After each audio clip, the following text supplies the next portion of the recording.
หมอยสูงค่ะหมอยสูงพี่ๆน้องๆผู้ปันแห้งขาวสายหมอหอมกุกกอกค่ะเมื่อนี้ก็เป็นวันที่23เดือนธันวาคมที่3ปี2025ในตอนรายการเฮาค่ะตอนในเดือนเนาะพี่น้องค่ะมารับชมด้วยข่าวเงาเกี่ยวกับเรื่องผีเพจว่าหนังไหนคะได้ก็สังฆาเจ้าและก้นวานเขาโคบทบหันผีเพจอยู่คือใหญ่ว่าไหนเมื่อวันที่19เดือนธันวาคมที่3ปี2025ค่ะตั้งฝ่ายผู้สื่อข่าวเขาได้รับตึงรัดตีก้นวานค่ะเนาะว่ามีกวนวานอะหลายก็ไลโกไลแหย้อนเพราะว่าญาผีเผ็ดค่ะผีเผ็ดนี่ก็ได้ไปมาเสยห้องกลางค่ำกลางคืนในปังป้อยในวัดในเกียงเฮ็ดจั่งใดคะอ๋อป่นมา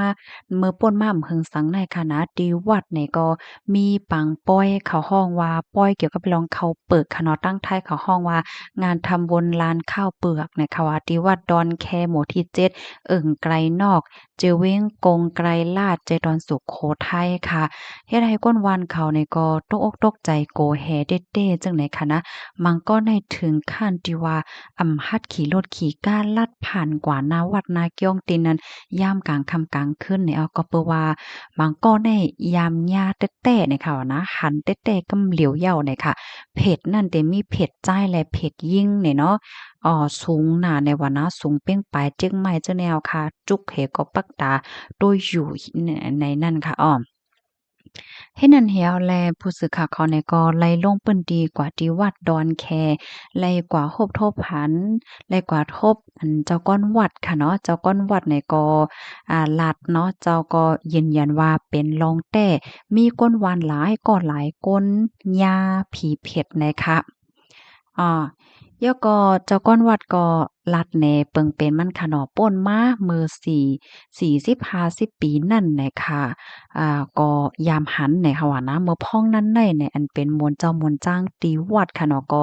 หันตีพักตูฮู้เลี้ยงนั่นน่ะเนาะหันหน้าลีลีกำเหลียวค่ะว่านะเพจนั่นก็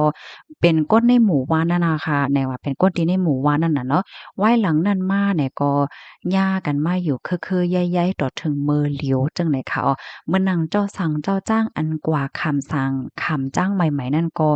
ย่าตาเสะไขว่าโกเจ้าโกปานเหย้าเฮ็ดไหนเมื่อโคเลินทนที่3ตีป่นมานั่นตีวัดไหนก็เลยเฮ็ดปอยฝิงทุงลานข้าวเปลือกนะคะเนาะมีปอยฝิงทุงที่วัดนั่นค่ะน่ะเมื่อนั้นก็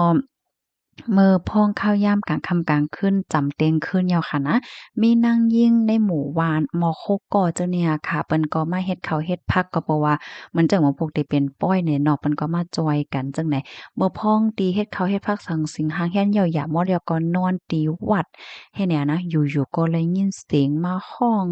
เสียงฮ้องเสียงเสียนเนาะปะยอก็เสียงไปค่ะเสียงไปเสียงแคบดินลานั่นน่ะเนาะอ้อ แฮ่เขาก็โกนอะค่ะมีไผไหัดลุกมาต้วยเฮ็ดจั่งใดคะนะเพราะว่ากลางในเจ้ามาก็มีคนมาอบมาลัดมาไขว่าได้ยินจั่งนั้นสังชิงเฮ็ดจั่งนี้นั่นค่ะน่ะเนาะก้นวานเขาก้นวานก็หนึ่งลัดว่ามีผู้ชายในหมู่วานค่ะว่านะขี่รถเคิงแจ้ว่าขี่รถเคิงเหี่ยวก็ไล่ลัดผ่านหน้าวัดเข้ายามกลางคืนค่ะ เนาะเมื่อมาถึงดีนาวัดนั่นค่ะอยู่ๆก็ได้ยินเสียงฮ้องนี่แหละนะเผลอว่าหวายตุ้ยเนี่ยก็หันกำเหลียวเนี่ยค่ะว่าเนาะผู้ชายคนนั้นก็ชิบแน็ดขับรถไวๆกว่ากำเหลียวค่ะก็เพราะว่าหันแต้ๆกำเหลียวอะนะเพชรนั่นตาแลงๆแหวก็จุกเหก็ก้มเหมือนจั่งว่าหาไอ้หังกินอยู่ที่กลางวัดในวัดนั่นเฮ็ดจั่งใดอ้อ ฤาษีนั่นก็ยังมีผู้หญิงเถียงก้อนหนึ่งก็ลาดว่ามันนางและตังอ้อยก็หมอกสามก่อเจ้าเนี่ยค่ะยามย่าเผ็ดเนี่ยจะเป็นเผ็ดโพจ้ายและเผ็ดผู้หญิงสองตนเนี่ยว่านะโตสูงใหญ่ๆค่ะเปรี้ยงปลายไหม้จังไหนค่ะตาเนี่ยเหลียงๆเหมือนจังหนังก้นห้องไห้ให้เนี่ยว่านะจู้เขก็ปักตาให้ด้วยเขาไปอยู่น่ะเนาะอยู่เจ้าหิมหอมในวัดเจ้านั้นเหย้าในค่ะเมื่อพ้องนั้นก็เป็นกลางขึ้นลึกค่ะลมก็แห้งหนาจังไหนค่ะนะลีโกน่ะให้ไหนค่ะกำแหน่งเขาก็เลียนปลายน่ะเนาะหันยาก็เลียนปลายกำเหลียวเฮ็ดจั่งใดค่ะนะฤาษีนั่นฤาษีว่ามีเพียรแล้วค่ะเนาะที่วัดนั้นยังมีเถียงผีมนต์จ้างเนี่ยค่ะว่า อันนี้ก็ป่วนมาหลายวันในกุ้ยว่าเนาะมีผู้ชายคนหนึ่งเป็นคนก่อสร้างเป็นคนพิษณุโลกค่ะเขาเนี่ยก็มาอยู่เซาแต่เลยว่าจั่งมารับการก่อสร้างที่วัดนั้นน่ะน่ะเนาะเฮและเขาเนี่ยก็อยู่ที่วัดนั้นจกเข้าเฮ็ดการเฮ็ดจั่งใดค่ะกว่าเขาก็ใครแน่ว่ามาพ้องข้าวยามกลางคืนม10โมงจังเนี่ยค่ะมาพ้องที่นอนไว้อยู่นั่นนะอยู่ๆก็ได้ยินเสียง มาห้องค่ะเนาะเหมือนจั่งหนังห้องว่าตะกาตะกาตะกาจั่งเนี่ยเหมือนจั่งหมุนเจ้าหมุนจ้างห้องก้นหวานจั่งเนี่ยห้องโคกกำให้เนี่ยค่ะว่านะมันใจก่อมตักเสียงมันใจก่อมเฮอสังให้แหน่เนาะเฮ็ดนั้นเฮ็ดแล เพราะว่าเมืองเลียงมาจังแหนมแจ้เขาก็กว่าถามค่ะเนาะม่วนเจ้าม่วนจ้างในวัดว่ามื้อคำว่าในกว่าห้อง5จั่งซี้นั่นน่ะเนาะม่วนเจ้าม่วนจ้างในวัดกูเจ้ากูตนก็ว่าไลห้องเด็กก็ห้องหยังกลางคืนลึงบ่อนนานให้แหน่เนาะเขาก็ยุ่มยามว่าเป็นผีเปิ้นว่าเงาโยให้แหน่ว่านะทางฝ่ายนายป้อยค่ะก้นว่าในปื้นที่ก็ใครว่าอ่อนด้านในเนี่ยเลยมีก้นเหตุการณ์คอมบันนี้ค่ะเนาะมาย้อนลือที่วัดนั่นเหมือนจกแก็บจกข้าวให้เห็นขณะมะพ้องที่อาบน้ำนั่นก็เหมือนนางว่าหัน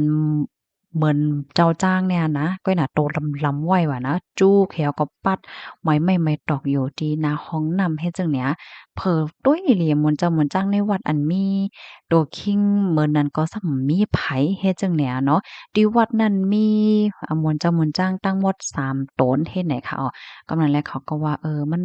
ปลีอ้ำแปลกๆหลากๆหลายๆไว้เฮ็ดไหนคะว่าข้อมูลในค่ะเลยเป็นมาที่ห้องการข่าวสดนะคะนะ พี่น้องคะถ่อมยอหันถึงจังเหือกลมหัวค่ะก็เอาข่าวหลังๆไล่ๆมาอ่านมาใครเนี่ยเป็นพี่น้องเฮาค่ะเนาะใน1วันเนี่ยเฮาก็แต่เลยว่าจังถ่อมข่าวละลายมิ้วเนาะบ่ได้เป็นข่าวลองวัดลองไหวข่าวลองลองหลังๆไล่ๆเลยจังได๋บ่ว่าลาลองจังไหนพี่น้องค่ะจ่องหยุ่มอันค่ะก็อ่านด้วยคอมเมนต์ค่ะนะในคอมเมนต์บางอันก็ว่ามันเป็นไรเนี่ยเนาะที่วัดแน่มันจังเป็นไรอยู่นั่นน่ะเนาะบ่ได้เป็นเอ่อ ผีสางห้าอ่าอันทอดอันแม่ท่าสังหามันก็มีกูเมียวเนี่ยมันก็ว่าเฮ็ดจั่งใดค่ะเนาะเฮ็ดแล้วมันก็ว่าก้นมังเจอเฮ็ดผิดเฮ็ดแล้วก็เป็นผิดเพศเฮ็ดก็จั่งกว่าเกิดกว่าหังแลโยเฮ็ดไหนก็มีมังเจอก็ยุบนั่นค่ะน่ะเนาะมันเป็นไรโยมันก็ว่าเฮ็ดแนวนะพี่น้องคะโลจ่องหยุมค่ะลองจึ้งเลยได้โอ้โอ้ใครไหนกันไรค่ะเนาะ ค่ะยินจงกูก็ที่รับถอมปันแห้งค่ะนะย้อนให้อยู่เลยกินหวานและรอดเพศกันข้าวบ่อยสงค่ะ